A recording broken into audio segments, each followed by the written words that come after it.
¿Y por qué no me traje los anteojos de leer? Lo iban a citar para esto. Nació en 1973 en Buenos Aires. Escritor que reside en Madrid desde 2002. Ganó el premio de narrativa breve de la UNED con el relato Carpinacci no vuelve. En 2015 publicó la novela Malemort. Ya no veo nada, está muy chiquita la letra. El impotente. Bueno, ya me dirás si lo dije bien. Entre otras cosas, bueno, muchos premios. Como periodista cultural colaboró en El País de España, Universal de México. Fue distinguido como nuevo talento de FNAC en 2012. Publicó El Indio Cíclope, Las gafas negras de Amparito Conejo, que se las dibujó Oscar Grillo, ni más ni menos que Oscar Grillo se las ilustró. Y está presentando Zapucay, esta novela sobre la historia de la Forestal, la triste historia de la Forestal, esta compañía inglesa explotadora de recursos naturales y de seres humanos, que terminó en una gran tragedia. Una investigación periodística y también una novela de ficción. Es así, Guillermo Ross. Buenas noches. Buenas noches. Lo que más me gusta, Enzo, es que la presentación es gritada como un zapucay. O sea, está absolutamente... Tenemos que gritar. Iba a proponer que gritamos un zapucay, pero un rato, muy temprano todavía. A mí no me sale un zapucay, pero sí que la idea es que empecemos a escribir literatura gritada. Me gusta eso de literatura gritada. ¿Que es con mayúsculas solamente o no? No, a mí me parece que tiene que ver con el espíritu. Uh-huh. Y el espíritu de la literatura gritada es la literatura que en un momento reconoce que en el pasado tenemos historias para volver a contar, para recrear, y que me parece que conectan perfectamente con ciertos momentos de tensión, de crisis y de desigualdad. Uh-huh. Como los que estamos viviendo hoy. Así que si se puede gritar la literatura, gritémosla. Y yo hice el intento en esta novela que se llama Zapucay. Uh-huh. Y fue la motivación, dijiste, estamos viendo una época en donde otra vez viene este discurso de arrasar con todo en nombre del capital. ¿Es buen momento para contar esta historia o no tuvo que ver con eso? No, tuvo que ver con que en las sobremesas familiares se hablaba de un bisabuelo que había trabajado en la Forestal. Uh-huh. Se hablaba de bastantes más cosas, pero todos tiradas con esos hilos endebles, precarios, que conocen ciertas familias, sobre todo después de un vaso de vino en la sobremesa. Y no solamente un vaso. No solo, y a veces más. Y entonces la Forestal me atrapó como asunto. Este bisabuelo que trabajó en la Forestal, con los 2 o 3 datos que tuve, me invitó a recrearlo. Pero ya la novela iniciada y ya la investigación hecha, me di cuenta que lo que me contaban me sonaba de mucho. Me sonaba del 2001 en Argentina, me sonaba de hoy en Argentina otra vez, y de tantas otras situaciones adentro de Argentina o fuera de Argentina que hablan de que a este mundo le falta un tornillo, ¿no? Uh-huh. O le sobra demasiado dinero, ¿no? Le sobra demasiada gente que le importa más el dinero que todo lo demás. Claro, pero ahí probablemente entramos nosotros, los comunicadores, los artistas, los que queremos tener esto lo digo sin ningún tipo de vanidad ni nada, pero que nos toca iluminar contando, recontando, que se pueden hacer las cosas de otra manera, que nos podemos... Que David y Goliat, si lo volvemos a contar varias veces, yo tengo la experiencia de que no vayan hacia la muerte, sino que vayan hacia el diálogo, ¿no? De eso se trata, de David y Goliat, de los grandes y de los pequeños, y de eso sabemos todos. Uh-huh. Pero en el medio no me sale la palabra, tremenda, la insurrección popular, que acá comanda Zapucay. Un chico que tiene hambre, empieza la novela, un chico que no vamos a contar todo.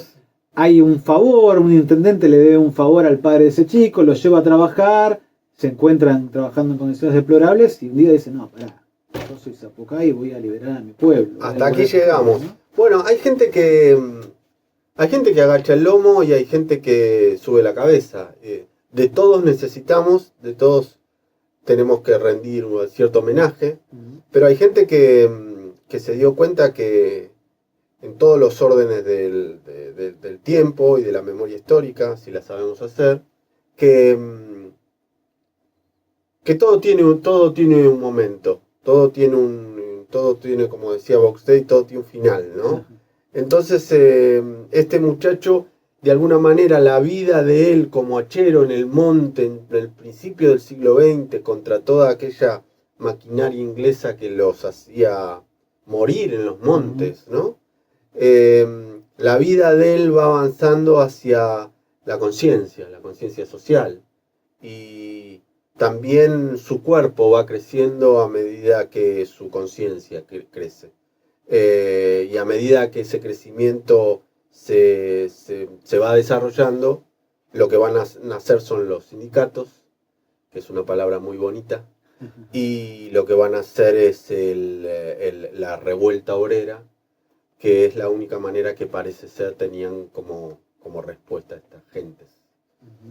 Siempre que uno, dijiste antes, hay gente que se esconde o se agacha y otros que asoman la cabeza, y a mí están los que critican al que asoma la cabeza, ¿no? Y al que está en la misma situación de mierda y sin embargo juega para la forestal, para la compañía, para la patronal, y que creen que la palabra sindicato es una palabra horrible. Sí, ¿Por qué se produce esta confusión? No, yo no tengo ni idea, pero lo que nosotros tenemos, me parece, como sociedad es que leer y escribir mucho, por ejemplo, como para que las posibilidades de los que puedan gritar sigan existiendo, porque parece ser que en estos tiempos nos invitan con palos y gases, ahora que los estaban mencionando, nos invitan a callar, ¿no? Y el que calla muere. Y los que escribimos y los que hacemos música, los que comunicamos, los maestros en las escuelas, tienen como compromiso, antes que nada, darle a nuestros hijos lo que Zapucay se dio a sí mismo, lo que ciertos líderes se dieron a sí mismos, que es la libertad de hablar o de gritar. Curiosamente, vivimos una época en donde la palabra libertad significa palos y gases, ¿no? ¿Qué está pasando con esa idea de libertad? ¿Cómo la conocimos nosotros y cómo parece que está puesta en juego hoy? Sí, se nos están queriendo cambiar las reglas del juego. Cuando teníamos todas las respuestas nos cambiaron todas las preguntas, pero las preguntas parecen ser bastante más tontas de lo que creíamos, ¿no? La libertad siempre es una libertad interior. Los obreros de la forestal fueron educados en un régimen esclavista desde que nacieron. Entonces cuando a vos te dicen desde que naciste que el único trabajo que existe es el que te dieron desde que naciste, la única casa que podés tener es la que yo te doy, el único almacén de proveeduría de frutas es esa que yo te planteo, ¿creés que el mundo es eso? ¿Se acuerdan de aquella película, el show de Truman Show? Claro, ¿No? Es un poco esa la idea. Gente que viene a generar estados dentro del estado, sigue pasando en cualquier colonización, ¿no? Y esta es la historia que pasó aquí y que increíblemente otra vez queremos olvidar. ¿Por qué queremos olvidar? Quizás hay mucha gente muy interesada en que olvidemos estas historias. Bueno, a nosotros, Enzo, colega, nos toca siempre levantar la cabeza y gritar. Y si gritamos bonito como puede gritar la literatura, mejor. Y de hecho es un libro que está muy al margen de todo el contenido político, histórico que tiene, y el laburo impresionante. Ahora me vas a contar qué significa ponerse a hacer una novela basada en hechos reales, que es todo un laburo.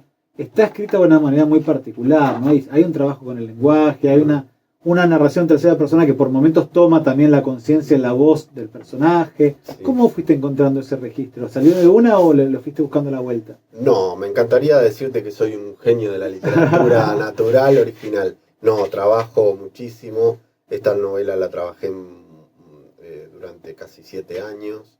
Y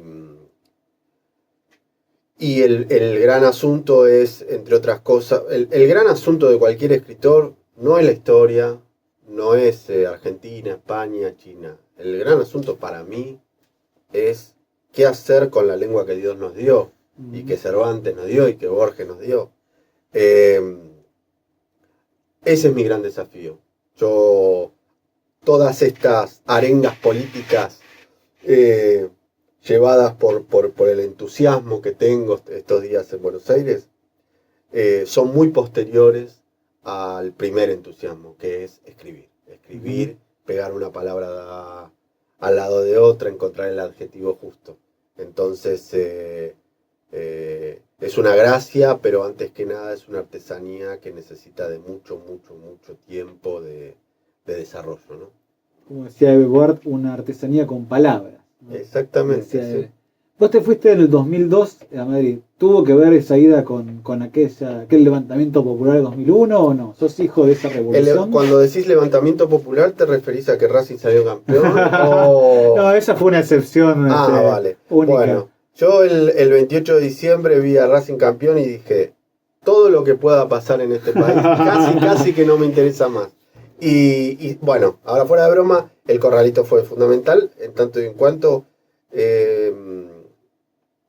yo, que había viajado 2 veces a España antes, noté que casi nada de lo que pudiera llevar a cabo iba a tener la impronta, el envión que yo necesitaba en ese momento con 28 años.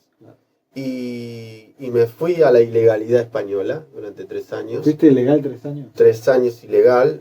Mi primer trabajo fue tirar periódicos por debajo de las puertas. Ganaba 5 euros diarios. Y todo eso me ayudó mucho a la hora de construir un héroe o un antihéroe como hoy me topo. Zapucay, claro. Porque yo también fui a la selva. Y a la selva del siglo XXI. Y también me tocó hacerme hombre, ¿no? Uh-huh. Y también me tocó sufrir los no derechos sociales, sindicales, obreros. Entonces, al final lo que es esta novela también es una novela, es el viaje del héroe. Uh-huh. Y los emigrantes tenemos un poquitín de héroes, algunos sí. Ahora, eso mismo que vos decís, muchos jóvenes de hoy que no tienen buenas condiciones laborales, eso los hace votar a gobiernos que le dan menos todavía, como en lugar de pensar, no, como no tengo nada, quiero tener derecho, dice, como no tengo nada, yo no quiero que tenga derecho a nadie. Bueno, a mí ¿Qué es lo que cambió ahí, no? A mí me parece que hay una palabra que yo uso mucho a la hora de explicar la emigración, que me parece que también se puede servir como puerta de entrada al análisis, a ciertos análisis políticos, de los que no soy un analista político ni mucho menos, pero me parece que puede ser una tentativa. Y esto es la palabra desesperación. La palabra desesperación. Yo digo que cuando me preguntan ¿por qué emigraste? ¿Qué hay que tener para emigrar y tal? Digo que hay que tener una buena cuota de desesperación. Me parece que estamos en el tiempo de la desesperación. Hubo un tiempo en el que yo me fui que los divididos decían que era la era de la boludez. Quizás esta sea la era de la desesperación. Y la era de la desesperación lo que lleva es a más desesperación. No a certeza, claro. No a diálogo, no a espacios de encuentro. A soluciones que no solucionan nada, que agravan el problema. Eso parece. Guillermo Ross, autor de Zapucay, los ingleses vinieron a esquilmar a Argentina con la forestal. Zapucay prendió la mecha de la pero qué palabra que no me sale. Ni leyendo la insurrección, la mayor revuelta obrera del país, hecha novela, así se vende este novelón. Vamos a seguir charlando un ratito más con Guillermo. Antes vamos a escuchar otro de las canciones sobre revueltas populares que nos preparó don Luis Alexis Leiva. Te voy a dejar una pregunta para el próximo bloque. Primero que me cuentes un poquito cómo fue el proceso de escritura, porque ¿qué fue primero? ¿Te pusiste a hablar con tu bisabuelo? No sé. Archivos familiares, diarios, cómo todo ese laburo, porque es un laburo impresionante. Y después esta idea de insurrección, como resurrección. Si crees que hay una lleva a la otra alguna vez, como ese despertar es también un renacer, porque lo vemos por ejemplo en Chile, hace poco hubo una gran insurrección popular, y sin embargo después, ganó una izquierda absoluta, después ganó otra vez la derecha, decís, bueno, ¿hay un resurgir o es como simplemente un espasmo que pasa y no queda nada? Bueno, tenés para pensar un rato largo sobre eso. Seguimos con Guillermo Ross y Zapucay, que publicó editorial Hojas de Lata, así se llama Hojas de Lata. Lo pueden encontrar en cualquier librería, vayan googleándolo mientras escuchan este temita sobre revueltas populares. ¿Sabrá ese el motivo por el que lo llaman Zapucay? Dicen que al nacer no lloraba, gritaba, y sus gritos se parecían al de un Zapucay. El Zapucay que gritaban los indios en los días de eclipse. Dicen que se escuchó también en la luna y en el sol, según le dijo su mamá. Él nació un día de eclipse, Su mamá se lo contó antes de irse al otro mundo, justo antes de traer a su hermano más chiquito. La mujer le explicó que un eclipse es un momento muy malo del universo, cuando las estrellas y los planetas se vuelven locos y se tapan la cara unos a otros y se escupen fuego y se dicen maldiciones en el idioma de las galaxias y de esas cosas del cielo. Zapucay, en la voz de su autor. ¡Ahí va! Mirá la iba que bien que mete Zapucay. No para. Zapucay en la voz de Guillermo Ross, esta novela que recrea esta tristemente célebre forestal, que no nombras, no, ya la llamás La Compañía acá. ¿Tuviste miedo de alguna reprimenda judicial? Porque en la tapa sí lo pusieron La Forestal. Hoy se habló justamente en la presentación del libro, lo contaba Alejandro Jasinski, que es la mayor autoridad sobre la forestal hoy por hoy en la historiografía nacional. Que le chocó que yo llamase a Villa Ana, el pueblo santafesino, Santa Ana, que le chocó. Y después recordó que eso era una ficción. Sí. Yo creo que trata sobre eso esto, ¿no? Para mí tomar distancia forma parte del lugar de juego que tiene la ficción. La palabra argentina nunca sale. Cometo imprecisiones deliberadas, digamos. Y a mí me hace, hablando de libertad, un líbero de la literatura. Por eso puedo acercarme a la historia desde la literatura, porque no tengo complejos. Y también la recreación de este Zapucay, que no sé si existió, si es toda una invención tuya, ¿está inspirado en un personaje histórico? Hay un disparador que es que un bisabuelo mío trabajó allí, y uno de los poquísimos datos que tengo de él, también tengo poquísimos datos históricos y ancestrales y familiares de manera deliberada, como decía. Sé que de muy joven viajó de un pueblo a otro para buscar esa fuente que parecía el dorado que traían los ingleses, que es el trabajo, más que nada. En eso está basado el disparador de este viaje del héroe que es este Zapucay. Es el bisabuelo que pudo haber sido Zapucay. Exactamente. Ahora, ¿cómo era la idea de los espejitos de colores? ¿No? En esa época el dorado era una compañía que venía a talar árboles y venía a dar trabajo y en realidad trajo desgracia. Ahora nos dicen la dolarización o va a venir inversiones y siempre vienen para sacarte, nunca para darte, ¿no? Bueno. O para darte, pero aparte palos de otras cosas. Para darte en otro sentido, sí. Quizás esa sea la más grande lección que deja estudiar un poquitín de historia. Cachito, googlearon. Sí, un poco. Te das cuenta que se parece extraordinariamente a lo que se vive. Y que no solo eso que sucedió, que un sometedor elige un sometido y lo somete hasta la muerte, no es que pasó hace un siglo y se fue. Y volvió a pasar, y volvió a pasar. Entonces podríamos contar la historia argentina. Podríamos hacer una serie de esas que imaginaba Piglia, ¿no? Series temáticas de asuntos, solamente con las revueltas obreras. Porque pensá que esta es una revuelta obrera muy hermana, muy en paralelo, por ejemplo, a la Patagonia Rebelde. Entonces, toda relación bilateral, llamémosla así, de una manera elegante, entre países americanos y europeos, bien podría entenderse gracias a la palabra colonización. ¿Y qué onda vivir en España, que es la histórica tierra del colonizador, si bien ahora tenemos otros colonizadores peores, y ser un poco, porque me imagino que hace poco leía, ¿no?, que uno cuando está hace mucho tiempo en otro país, siente que ya es de ese país, hasta que alguien viene y te pregunta hace cuánto que estás acá? Mira, te voy a contar la anécdota que me suele suceder. Yo llamo por teléfono a algún sitio, y a un sitio que ya llamé, al dentista, por ejemplo, que tiene 100.000 pacientes, y cuando llamo le digo, hola, soy Guillermo. No, me dice, ya sé quién es usted.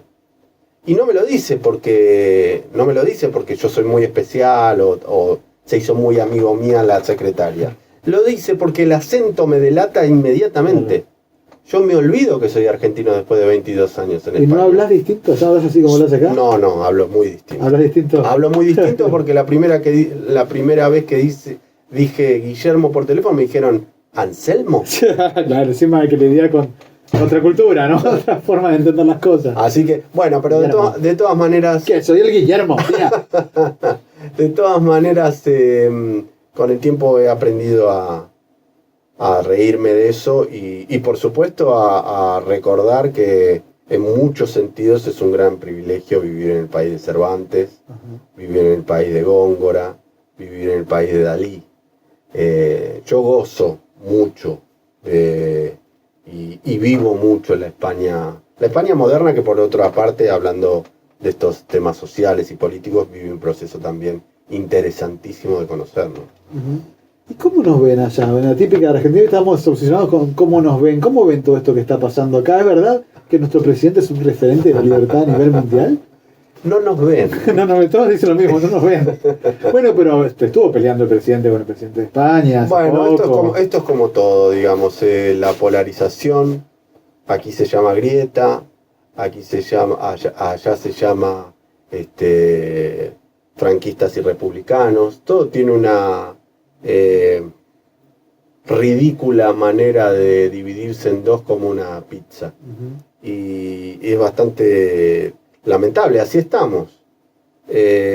Probablemente los contrapesos centenarios y casi milenarios que tiene ese país nos lleven la ventaja y por eso no sé, se pueda disfrutar de unas carreteras o de una salud pública o de algunos beneficios que el Estado ha sabido construir durante mucho tiempo, que aquí lamentablemente no sabemos todavía establecer, ¿no? Faltan todavía muchas insurrecciones, quizás y muchas rebeliones para eso. Habían quedado pendientes dos preguntas del bloque anterior. Una es el proceso de trabajo de este libro. ¿Cómo empezaste? Lo primero que hiciste fue sentarte a escribir, ponerte a investigar. Empezaste con esta cosa familiar, empezaste con diarios, con el historiador que te dio parte del material. ¿Cómo fue escribir sobre una cuestión histórica? Bueno, yo soy de los que estudia historia un poquito. Estudio la historia hasta que me empiezo a pensar en el adjetivo. Quiero decir, a mí me interesa siempre mucho más, como decíamos recién, el lenguaje y la forma de pegar una palabra tras otra, y la música y la puntuación y todo aquel arte que hace que la literatura sea algo más que una pura lista de la compra, digamos. Entonces yo siempre empiezo por tener algún tipo de frase inicial o párrafo inicial donde pueda construir algo. Esta novela empieza con una escena en la que este chico es llamado por el intendente del pueblo. Lo manda a llamar el intendente del pueblo, a él solo, a Zapucay. Esa primera línea a mí me despierta ese encuentro entre el poder y el sometedor y el sometido. A mí me inaugura unas rutas internas en la cabeza, y tengo la intención siempre de ser muy gráfico, además de ser muy musical. Eso es lo primero que vi, a un chico de unos 12 años, descalzo, en el polvo, viendo a un intendente de estos que cualquiera puede imaginar de un pueblo, ¿no? Y ese comienzo me remitió bastante a Dos veranos del Viro Orfé, que hay un personaje, Sixto, que también tiene como esta cosa que está frente al poder, que en este caso es la familia que lo adoptó, pero que lo adoptaron para que cuide de la señora enferma, y que habla medio, lo ve todo en medio del resentimiento, de la bronca, de ya vas a ver, también es un pibe, me hizo acordar mucho eso. ¿Tuviste referentes a la hora de escribir esto? ¿Dijiste, bueno, a ver quién escribió algo parecido o no? Los referentes los tengo todo el tiempo. Yo quiero escribir como Borges, ¿cómo lo ves? Parece que vas por otro lado. En este caso, ¿no? Por ni mal ni menos, ni peor. No. Te voy a decir que sí que hay un libro que a mí me marcó mucho, porque además tuve la oportunidad de conocer al autor y conversar con él hace muchos años, que es La Revolución es un sueño eterno, de Andrés Rivera.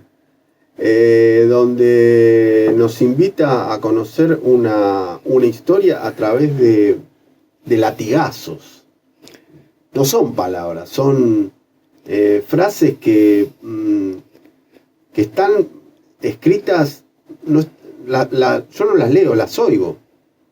Yo quiero ser de grande como él, digamos. Claro. Y lo que pasa que, claro, también me atrapa la cierta espesura histórica que da la impresión que no se acaba nunca, porque así como te cuesta decir la palabra insurrección, qué linda que es la palabra resurrección y qué linda que es la palabra redentor y desarrapado, y quiero decir, esa espesura selvática que tiene la literatura, me parece que probablemente al ser ensamblado con la brevedad, con la sencillez, con esta escritura brevísima e intensa de un Rivera, podría ser mi ideal de escritura.